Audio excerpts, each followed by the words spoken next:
Hi friends, welcome to our channel. இன்னைக்கு நம்ம என்ன பார்க்க போறோம்னா மசாலா டீ. அந்த டீ போடுறதுக்கான மசாலாவும் எப்படி செய்யறது நம்ம இன்னைக்கு பாப்போம். இப்போதான் ஃபர்ஸ்ட் டைம் எங்க சேனலை பார்க்குறீங்கன்னா மறக்காம சப்ஸ்கிரைப் பண்ணிடுங்க. பக்கத்துல இருக்க பெல் பட்டனையும் பிரஸ் பண்ணிடுங்க.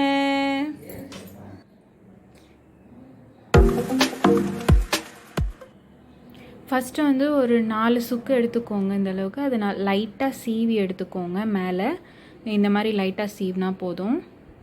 இந்த மாதிரி எடுத்து வச்சுக்கோங்க. அண்ட் நான் ஒரு பிளேட்டில் வந்து பட்டை, கிராம்பு, ஏலக்காய், அப்புறம் மிளகு எடுத்திருக்கேன். எல்லாமே சம அளவு எடுத்துக்கோங்க. அதுக்கப்புறம் நம்ம சீவி வச்சுருந்தோம் இல்லையா, அந்த சுக்கை வந்து நம்ம லைட்டாக இடித்து எடுத்துப்போம். ஏன்னா வந்து அரைக்கும் போது நமக்கு கொஞ்சம் ஈஸியாக இருக்கும். அதனால் லைட்டாக இடித்து எடுத்துக்கோங்க. இப்போ நம்ம எல்லாம் எடுத்து வச்சுருந்தோம் இல்லையா, பட்டை, கிராம்பு எல்லாமே, அது எல்லாத்தையும் நம்ம வறுத்து எடுத்துக்கலாம். வெறும் கடாயில் ஆயில் இல்லாமல் வறுத்து எடுத்துக்கோங்க. அந்த ஸ்மெல் உங்களுக்கு வந்து லைட்டாக வரும். அந்த அளவுக்கு நம்ம வறுத்து எடுத்துக்கிட்டால் போதும். அவ்வளோதான், ரொம்ப தீய விட்டுறக்கூடாது. லைட்டாக வறுபட்டால் போதும். அதை நம்ம வந்து ஒரு பிளேட்டில் போட்டு ஆற விட்டுடலாம். இந்த மாதிரி ஒரு பிளேட்டில் போட்டு ஆற விட்டுருங்க. நம்ம வந்து இடித்து வச்சுருந்தோம் இல்லையா சுக்கு, அதையும் வந்து நம்ம இப்போ லைட்டாக வறுத்து எடுத்துக்கலாம். இந்த அளவுக்கு வறுபட்டால் போதும். இப்போ நம்ம அதையும் வந்து ஒரு பிளேட்டில் போட்டு ஆற வச்சிடலாம். ஒரு 10 to 15 மினிட்ஸ் விட்டுருங்க. அது நல்லா ஆறின பிறகு நம்ம மிக்ஸி ஜாரில் போட்டு அரைச்சி எடுத்துக்கலாம். அது நல்லா ஆறிடுச்சு, நான் அரைச்சி எடுத்துக்க போகிறேன்.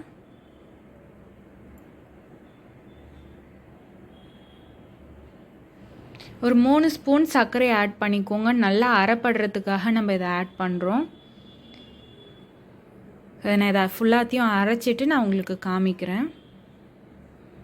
பாருங்கள், இந்த மாதிரி அரைச்சி எடுத்துக்கோங்க.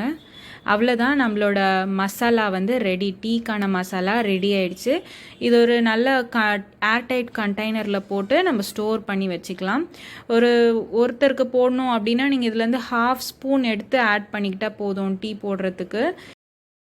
இப்போ நம்ம இந்த டீ மசாலா யூஸ் பண்ணி எப்படி டீ போடுறதுன்னு பார்க்கலாம். நான் 2 பேருக்கான அளவு எடுத்துக்கிறேன்.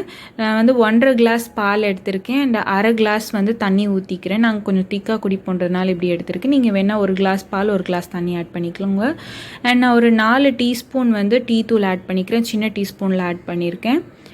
இந்த 1 ஸ்பூன் அந்த மசாலாவை ஆட் பண்ணிக்கோங்க. நம்ம அரைச்சி எடுத்து வச்சுருக்கோம் இல்லையா டீ மசாலா, அந்த மசாலா ஆட் பண்ணிக்கிறேன். அண்ட் ஒரு 4 ஸ்பூன் சர்க்கரை ஆட் பண்ணிக்கிறேன். நீங்கள் சர்க்கரை ஜாஸ்தி சாப்பிடுவீங்கன்னா ஒரு 5 ஸ்பூன் கூட ஆட் பண்ணிக்கோங்க. அண்ட் கொஞ்சமாக இஞ்சி வந்து துருவிக்கிறேன். சூப்பராக இருக்கும், ஸ்மெல்லு அட்டகாசமாக இருக்கும். ட்ரை பண்ணி பாருங்கள் இந்த மசாலாவில். ஸோ டீ ரெடி ஆகிடுச்சு. அதை ஃபில்ட்ரு பண்ணி ஊற்றிக்கோங்க. சுட சுட நம்மளோட மசாலா டீ ரெடி. நம்ம வீட்லேயே ரெடி பண்ண மசாலாவில் அவ்வளோ ஈஸியாக நம்ம வந்து மசாலா டீ போடலாம். சூப்பராக இருக்கும். கண்டிப்பாக ட்ரை பண்ணி பாருங்கள், உங்களுக்கும் பிடிக்கும்.